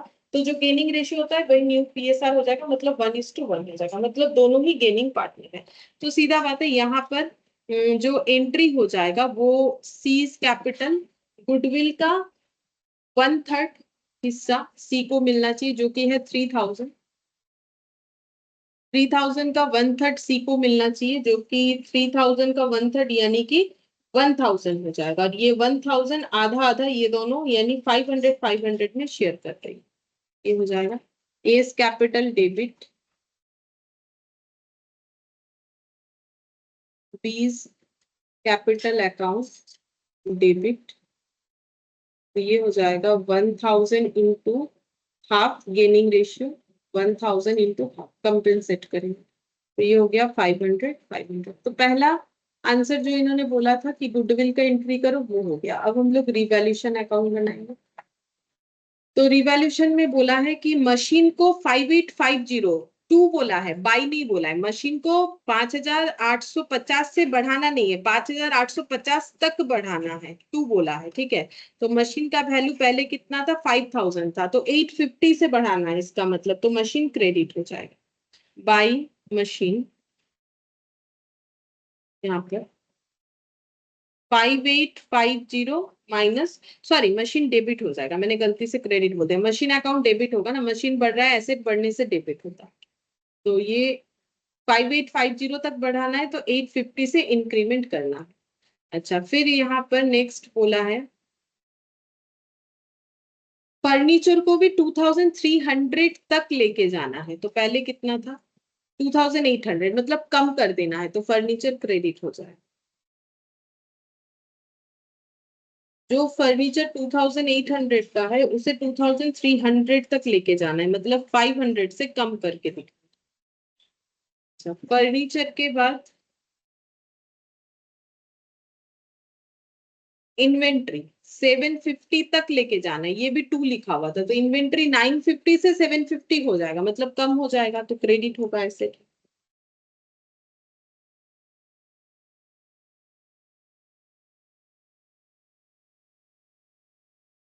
200। और क्या है एसेट्स में, रिवैल्यूएशन में, एसेट्स में तो और कुछ नहीं दिख रहा है। गुडविल कैलकुलेशन कर लिया हम लोगों ने, 1000 पे करना है एग्जीक्यूटर पे, और तो कुछ नहीं दिख रहा है। हो गया। अब रिवैल्यूएशन में प्रॉफिट है कि लॉस चेक करते हैं।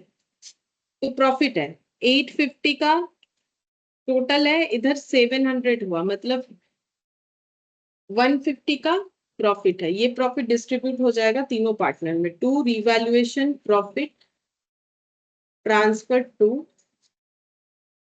एस कैपिटल, बीस कैपिटल और सीज कैपिटल। इसको थोड़ा मुझे करने दीजिए।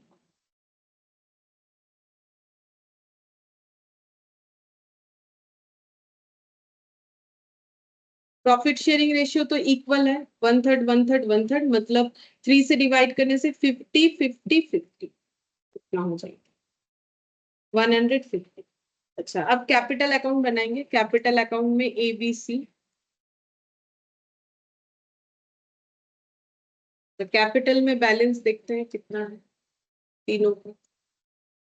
4100 4100 4500 बाई बैलेंस BD 4100 4100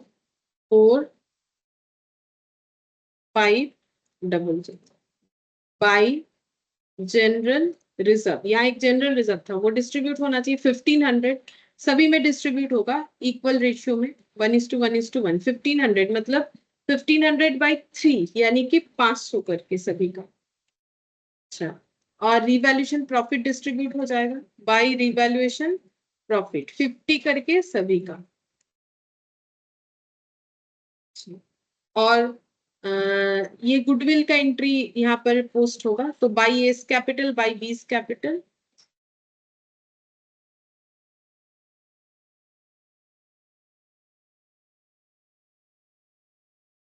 सी को मिलेगा ए से 50 नहीं 500, और सी से सॉरी बी से 500, और यहाँ पर हो जाएगा टू सीज कैपिटल। ए के अकाउंट से 500 कटेगा, बी के अकाउंट से 500 कटेगा। अब बोला था कि जो सी को पे होगा, यहाँ पर बोला था सी को जितना भी मिलेगा उसका 1000 हम लोग इमीडिएटली पे ऑफ करने वाले हैं। यहाँ पर बोला था 1000 was to be paid away to the executor of the date partner on 5th Jan 2022, तो 5th Jan को पे हो जाएगा ये वाला। तो देखते हैं सी को कितना मिलना चाहिए। ये हो गया 5000 6050 मिलना चाहिए, लेकिन उसमें से सिर्फ 1000 अभी हम लोग पे करेंगे, मतलब बी और सी ए और बी पे करने वाला है। तो टू कैश बोल के देखते हैं यहाँ पर जो लेजर है वो कैश का है कि बैंक का है। कैश का लेजर है, तो टू कैश यहाँ पर हो जाएगा 1000 पे करेंगे, तो पे करना चाहिए 6050, 1000 पे कर रहे, बच रहा है कितना 5050, तो वो चला जाएगा टू सीज एग्जीक्यूटर बोल के। एग्जीक्यूटर को हम लोग क्रेडिट करेंगे कि हाँ एग्जीक्यूटर को ये पे करना है, जैसे क्रेडिटर को क्रेडिट करते हैं अगर क्रेडिट परचेस करते हैं, परचेस टू क्रेडिटर, वैसे टू सीज एग्जीक्यूटर बोल के ये हो जाएगा बैलेंसिंग फिगर। ठीक है, इतना पे करना। अच्छा, अब नेक्स्ट ये बाकी लोग का अकाउंट क्लोज हो जाएगा, और तो कुछ है नहीं, तो ये हो गया 4650 4650, तो ये 500 माइनस हो गया 4150 टू बैलेंस शीट। ये हो जाएगा 4650, इनका भी इतना ही आ रहा है, तो ये भी हो जाएगा 4150। अगर हमें बैलेंस शीट बनाने बोलता तो फिर ए और बी का कैपिटल हम लोग भी लिख सकते थे, लेकिन हमें यहाँ पर कुछ और पूछ रखा है कि प्रोविजन फॉर डाउटफुल डेब्ट जो अकाउंट ओपन है वो अब अननेसेसरी लग रहा है, तो which account should be debited and which account credited if provision for doubtful debt in the balance sheet was to found unnecessary to maintain। तो अगर मेंटेन करना अननेसेसरी लग रहा है तो कौन सा अकाउंट को डेबिट क्रेडिट करके उस चीज को हमें क्लोज कर देना चाहिए। तो प्रोविजन फॉर डाउटफुल डेब्ट अकाउंट खुद क्रेडिट होता है, तो उसे बंद करना है तो उसे डेबिट करना पड़ेगा, तो ये लिखेंगे प्रोविजन फॉर डाउटफुल डेब्ट account is a credit balance. ये हमेशा एक क्रेडिट बैलेंस होता है क्योंकि ये अकाउंट क्रेडिट नेचर का है, बिकॉज ये लाइबिलिटी होता है। To close this account it should be debited, जो अकाउंट्स का रूल्स है, अगर कुछ डेबिट हो रखा है खत्म करना है तो क्रेडिट होगा, क्रेडिट हो रखा है तो डेबिट होगा, तो इट शुड बी डेबिटेड। तो डेबिट तो इसे करेंगे, बट एंट्री तो something debit to something credit होता है, तो क्रेडिट किसको करेंगे? तो जैसे ये वाला देखो, जब हम लोगों ने प्रोविजन क्रिएट किया तो प्रॉफिट से क्रिएट किया है, तब एंट्री होता है PL debit to provision for doubtful डेब्ट। अब प्रोविजन फॉर डाउटफुल डेब्ट को अगर मुझे क्लोज कर देना है तो इससे जो भी बेनिफिट होगा, क्योंकि हम लोगों ने ये इतना अमाउंट सोच रखा था कि डेटर इतना अमाउंट पे नहीं कर सकता है, ऐसा हमें लगा था, तो हम लोगों ने इसके लिए प्रोविजन क्रिएट कर रखा था कि 300 रुपए ऐसा लग रहा है कि मुझे नहीं मिलेगा मार्केट में डेटर से, बट अगर अब मुझे लग रहा है कि नहीं मिल जाएगा तो ये बेनिफिट है। तो ये क्या हो जाएगा, जो भी प्रॉफिट लॉस, मतलब अगर इसको रिवैल्यूएशन की तरह सोचे कि भाई प्रोविजंस अकाउंट मेरा रिवर्स हो रहा है, तो रिवैल्यूएशन में प्रॉफिट, तो ये प्रॉफिट किसको जाता है? पार्टनर लोगों को जाता है, तो पार्टनर लोगों में डिस्ट्रीब्यूट हो जाएगा। ठीक है, तो यहाँ पर लिखेंगे देयरफॉर, तो पार्टनर लोगों का कैपिटल क्रेडिट हो जाएगा। Therefore either partners capital account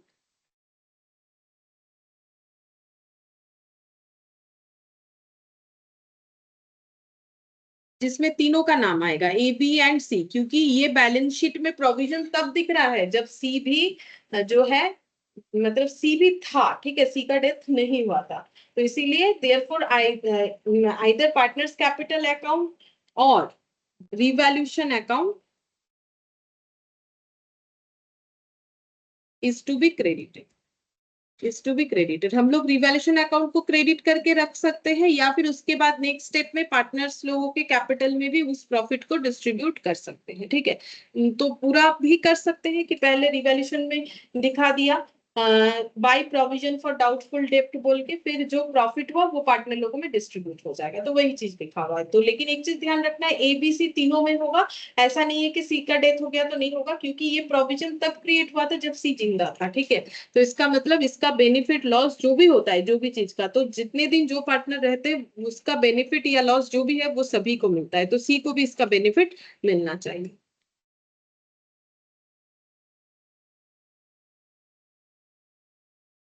अब ये फोर्थ नंबर वाला यहाँ पर बोला है B and N were partner the partnership deed provides inter alia, तो पार्टनरशिप डीड में कुछ लिखा हुआ है that the accounts be balanced on 31st December each year, हर साल 31st दिसंबर को ये लोग अपने अकाउंट्स का बैलेंस करते हैं। That the profit be divided as follows, profit कैसे दिया जाता है, बी को 1/2 यानी आधा और एन को 1/3 एंड कैरिड टू रिजर्व 1/6। अच्छा, ये पॉइंट टू बी नोटेड है, यहाँ पर बोल रहा है कि बी को आधा प्रॉफिट मिलता है, एन को 1/3 मिलता है, बाकी 1/6 रिजर्व में जाता है। मतलब टोटल प्रॉफिट अगर 1 है तो उसका ऐसे 3 पोर्शंस होता है, हाफ बी लेता है, 1/3 एन लेता है, और रिजर्व में 1/6 जाता है। मतलब ये तीनों का टोटल कितना होना चाहिए, 1 होना चाहिए। हो रहा है कि नहीं देख लेते, 2 3 और 6 का एलसीएम 6 होगा, ये हो गया 3 2 और 1, 6/6 यानी कि 1। ठीक है, तो इस तरीके से 1/2 1/3 और 1/6, ये हमें ध्यान रखना। अच्छा, फिर बोल रहा है that in the event of death of a partner, अगर किसी पार्टनर का डेथ हो जाता है तो क्या लिखवाया हुआ है इन्होंने अपनी डीड में, his executor will be entitled the following, तो उनके जो एग्जीक्यूटर है उन्हें क्या क्या मिलेगा। Point A, capital to his credit at the date of death, जिस दिन डेथ हो रहा है उस दिन कैपिटल में जो भी बैलेंस रहेगा डिजीज पार्टनर का वो मिल जाएगा। His proportion of profit to the date of death based on the average profit of last 3 completed years. अब यहाँ पर प्रॉफिट का कैलकुलेशन कुछ अलग तरीके से बोला, यहाँ पर बोला है कि इनको प्रॉफिट का प्रोर्शन मिल जाएगा। प्रोपोर्शन का मतलब इनके प्रॉफिट शेयरिंग रेशियो के अकॉर्डिंग प्रॉफिट मिल जाएगा, लेकिन कितने पे वो शेयरिंग लगाए, मतलब जिसका भी डेथ होगा, जैसे कि बी का अगर हुआ तो हाफ, एन का अगर हुआ तो 1/3, प्रोपोर्शनेट अमाउंट ये होगा, लेकिन कितने प्रॉफिट पे लगाए, तो बोल रहा है अब profit to the date of death, जिस दिन डेथ हुआ है, based on the average profit of the last 3 completed year, उसके पहले कंप्लीटेड 3 इयर्स का प्रॉफिट का एवरेज निकालना है, फिर उस पे वो प्रोपोर्शन करना, ऐसा बोला है। फिर बोला है share of goodwill based on 3 years purchase of average profit for the 3 preceding completed years. अच्छा, तो बोल रहा है गुडविल में मिलेगा कैसे, 3 इयर्स परचेज यानी नंबर ऑफ ईयर परचेज 3 होगा, इनटू करना है एवरेज प्रॉफिट को। एवरेज प्रॉफिट कैसे कैलकुलेट करना है, 3 प्रीसीडिंग कंप्लीटेड ईयर, मतलब जिस साल डेथ हुआ उसके पहले कंप्लीटेड 3 साल का प्रॉफिट लेके उसका एवरेज करके इनटू 3 करके गुडविल देखना है, फिर गुडविल में उनका शेयरिंग निकालना है जिनका डेथ हुआ। यहाँ एक ट्रायल बैलेंस दे रखा है, बी का कैपिटल, एन का capital, reserve, bills receivable, investment cash, trade payable. The profit for the 3 years where 19 का 42,000, 20 का 39, 21 का 45। एन डाइट, इनका डेथ हुआ है 1 मई 2022 को। अच्छा, फिर बोल रहा है so the calculation of N, N का कैलकुलेशन दिखाना है किस बात का, शेयर ऑफ प्रॉफिट का, शेयर ऑफ गुडविल का, draw up N's executor account as would appear in the firm's ledger transferring the amount to the loan account. अच्छा, तो हमें अलग से शेयर ऑफ प्रॉफिट कैलकुलेट करके दिखाना है, शेयर ऑफ गुडविल दिखाना है, फिर एन का एग्जीक्यूटर अकाउंट बना के दिखाना है जो फर्म अपने बुक्स ऑफ अकाउंट्स में बना रहे हैं, और उस इनके एग्जीक्यूटर को जो भी पे करना है वो उनके लोन अकाउंट में ट्रांसफर करना है, मतलब इमीडिएटली ये लोग कुछ अमाउंट पे नहीं करने वाले। तो सबसे पहले शेयर ऑफ प्रॉफिट निकालें।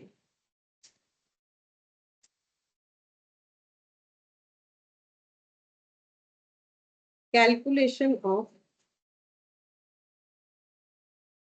शेयर ऑफ प्रॉफिट, तो शेयर ऑफ प्रॉफिट कैसे निकालना पड़ेगा पहले ये और एक बार देखना पड़ेगा क्या लिखा हुआ था।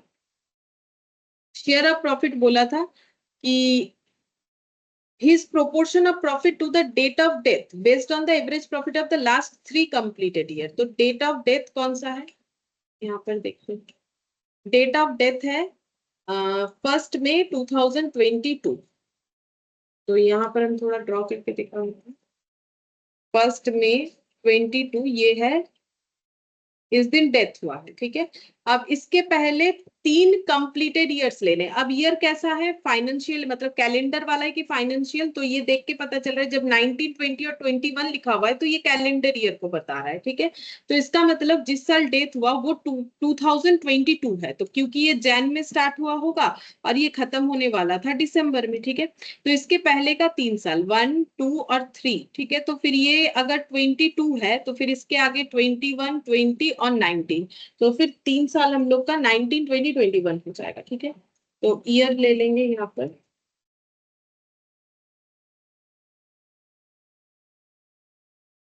यहाँ लिखेंगे प्रॉफिट, प्रॉफिट लिख लेते हैं कितना है 42, 39, 45।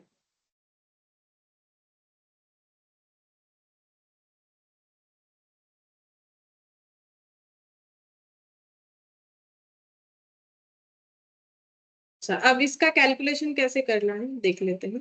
His share of goodwill based on 3 years, sorry, his proportion of profit to the date of death based on the average profit of the last 3 completed years। Last 3 completed years का profit ले लिया, अब इसका average करेंगे, फिर उसमें proportion निकालेंगे, ठीक है। इसका टोटल करेंगे, फिर इसका एवरेज निकालेंगे।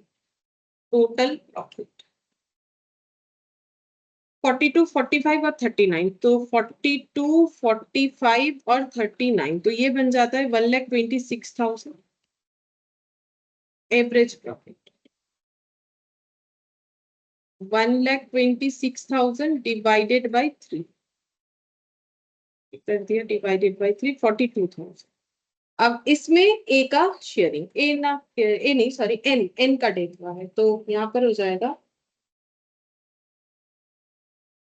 एन्स शेयर ऑफ प्रॉफिट, ठीक है। अब एन का शेयर ऑफ प्रॉफिट कितना होगा, तो एवरेज प्रॉफिट हम लोगों ने निकाल लिया है 42,000। तो इसका मतलब हम लोग ये मान रहे हैं कि 19 को भी 42,000 प्रॉफिट हुआ था, 20 को भी इतना हुआ था और 21 को भी इतना हुआ था, ठीक है। अब मुझे तो इस पीरियड का देखो, ये जो पीरियड का प्रॉफिट है ये तो ऑलरेडी डिस्ट्रीब्यूट हुआ ही होगा, 19, 20 और 21 का प्रॉफिट का हिस्सा तो एन को मिला ही होगा। लेकिन एन जब इतने दिन काम किया, मतलब जैन से लेके मई, तो जैन, फेब, मार्च, अप्रैल 4 मंथ्स काम करने के बाद उनका डेथ हो गया, ठीक है। तो ये 4 मंथ्स का जो प्रॉफिट है उसका बात हो रहा है कि 4 मंथ्स का जो ये प्रॉफिट है उनको कैसे दिया जाएगा, तो उनको ऐसे देना है कि प्रीवियस 3 इयर्स का जो प्रॉफिट है उसका एवरेज निकाल के देना है। तो ये 42,000 तो हमारे पूरे साल का हुआ।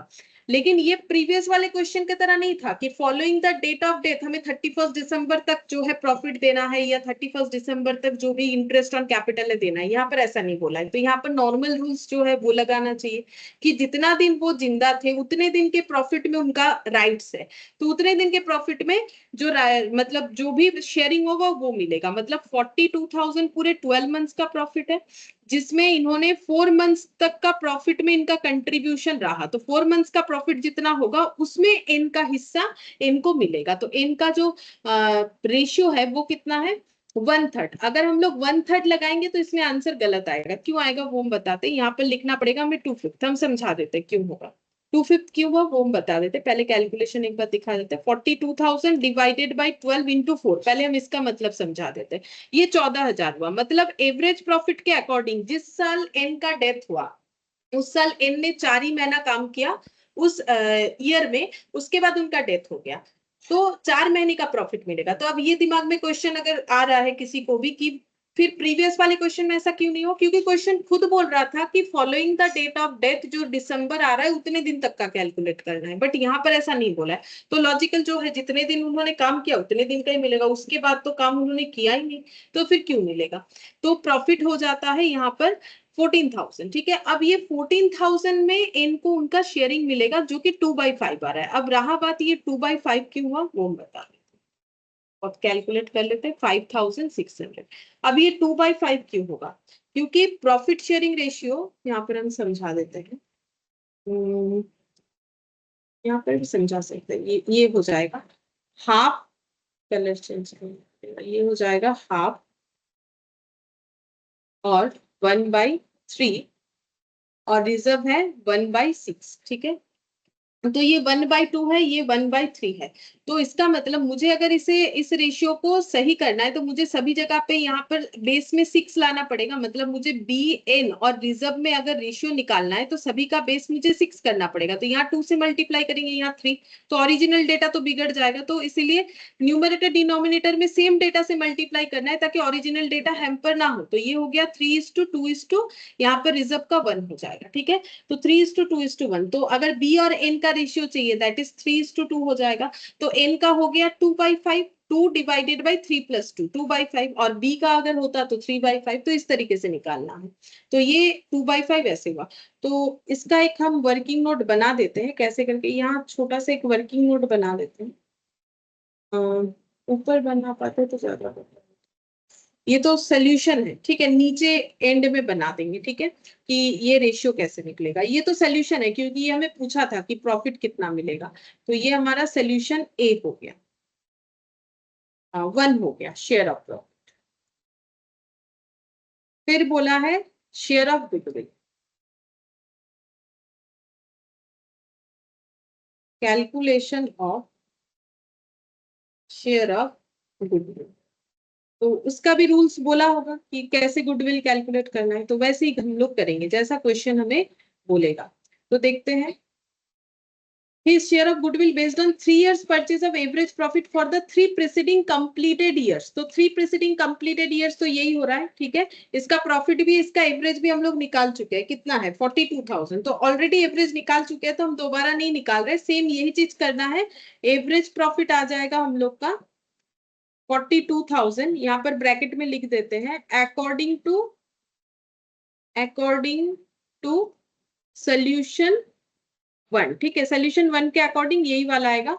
एग्जाम में एक बार फिर से कर सकते हैं हम लोग, ठीक है, अगर करना चाहे तो।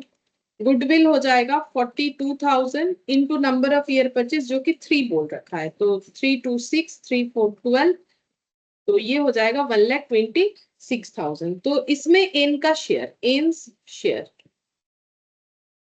1,26,000 टोटल गुडविल। एन का शेयरिंग उनका प्रॉफिट शेयरिंग रेशियो होगा 2/5, तो 1,26,000 इंटू 2 डिवाइडेड बाई 5, तो 50,400 यार ₹50,400 इतना गुडविल का हिस्सा हो जाए।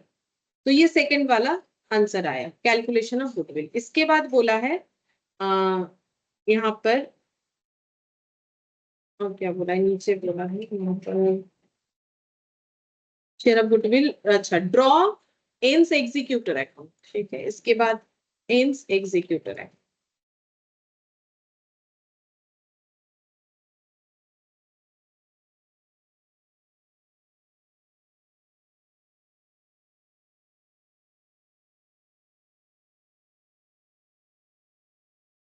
तो एन का एग्जीक्यूटर अकाउंट हमें बनाना पड़ेगा। तो एन एग्जीक्यूटर अकाउंट में नॉर्मली हम लोग क्या लिखेंगे, बाई एन्स कैपिटल, एन को जो भी मिलेगा उनके कैपिटल अकाउंट के थ्रू से यहाँ दिखाएंगे, क्योंकि ये तो फिक्स्ड कैपिटल मेथड नहीं है, तो वो मुझे कैलकुलेट करना पड़ेगा कि कितना होगा। और क्योंकि पे नहीं कर रहे हैं तो ये हो जाएगा टू एन्स एग्जीक्यूटर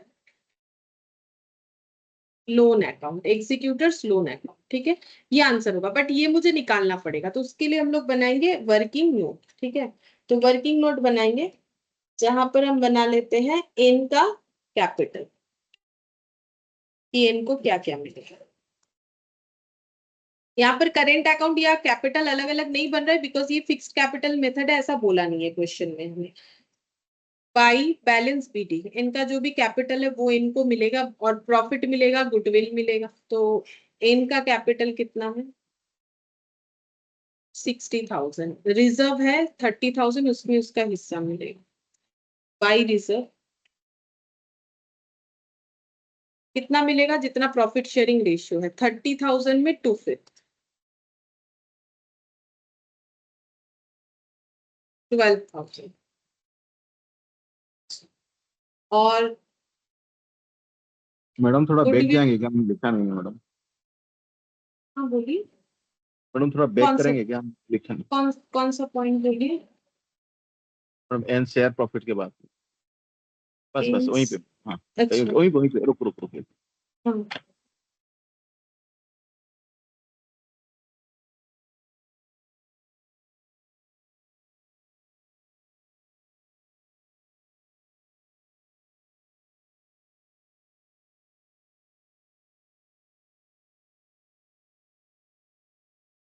हाँ मैडम थोड़ा आगे बढ़िए।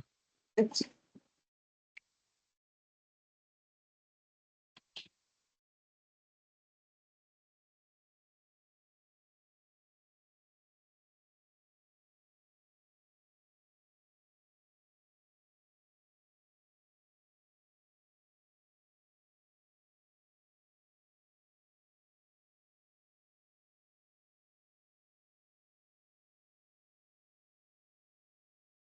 हाँ मैडम आगे बढ़िए। बस इतना ही। बस बस ठीक। अच्छा, तो फिर यहाँ पर गुडविल का शेयर मिलेगा, गुडविल का कंपेंसेट कौन करेगा, जो गेनिंग पार्टनर है। यहाँ एक ही पार्टनर है, तो हम लोग आराम से बाई 20 कैपिटल या फिर बाई शेयर ऑफ गुडविल भी लिख सकते हैं, क्योंकि एक ही पार्टनर है, तो मैंने यहाँ पर बाई 20 कैपिटल लिख दिया, चाहे तो शेयर ऑफ गुडविल भी लिख सकते हैं। ऑलरेडी कैलकुलेटेड है, बस देख के लिखना है। 50,400 का गुडविल का शेयर मिलेगा, यहाँ पर हाइफन देके गुडविल लिख सकते हैं। और क्या मिलेगा, प्रॉफिट, प्रॉफिट को हम लोग क्या बोलेंगे, पीएल सस्पेंस यहाँ पर बोलेंगे। ठीक है, ये रूल्स भी बताया था, क्यों बोलते, क्योंकि हम लोग बीच में ही प्रॉफिट कैलकुलेट करना पड़ा, क्योंकि डेथ हो गया, ईयर कंप्लीट नहीं हुआ, ईयर कंप्लीट नहीं होने तक हमें प्रॉफिट नहीं पता चलता है, तो एस्टिमेटेड वे में निकालते। तो एस्टिमेटेड वे में जो प्रॉफिट निकलता है उसे प्रॉफिट की जगह प्रॉफिट एंड लॉस सस्पेंस बोला जाता है। तो इनको कितना प्रॉफिट मिलेगा, हम लोगों ने निकाला था यहाँ पर 5,600, तो यहाँ पर भी वही लिखेंगे। तो टोटल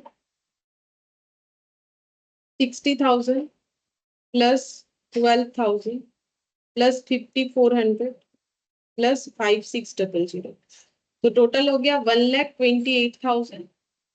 ये मिलना चाहिए एन को, तो एन के एग्जीक्यूटर ये लेने वाले हैं, एन्स एग्जीक्यूटर अकाउंट।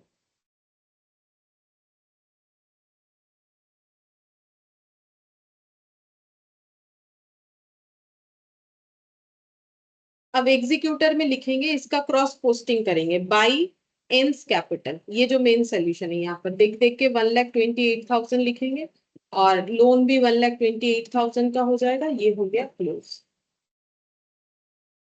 1,28,000, 1,28,000। और एक वर्किंग नोट बना लेते हैं, वो जो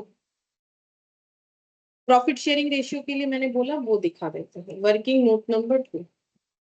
तो बी, एन और रिजर्व, ये डिस्ट्रीब्यूशन हमें बताया है क्वेश्चन में, बी का हाफ, एन का 1/3 और रिजर्व का 1/6। ठीक है, अब इसको अगर हम लोग बराबर करना चाहे तो यहाँ पर 3, यहाँ पर 3, यहाँ पर 2, यहाँ पर 2, यहाँ पर 1/6, तो ये हो गया 3:2:1।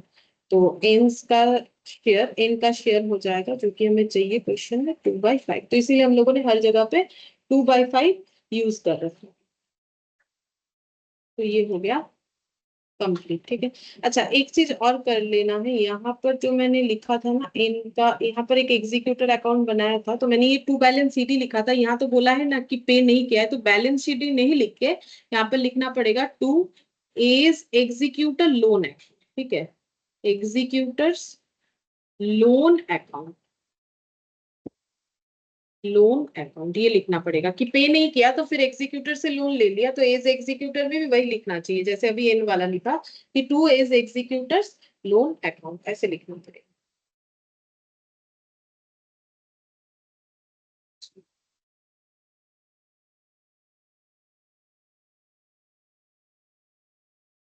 ये वाला क्वेश्चन तो काफी बड़ा है, क्वेश्चन नंबर बस एक 5 है यहाँ पर एमसीक्यू, एक बार चेक करते हैं कितने सारे प्रैक्टिकल क्वेश्चन, सभी बड़ा बड़ा है, आज तो नहीं होता है।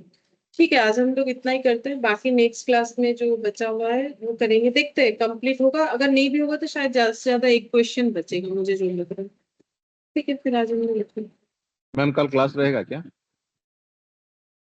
तो आप लोगों का क्लास नहीं है, पार्टनरशिप फिर ट्यूसडे को, ट्यूसडे थर्सडे और फ्राइडे।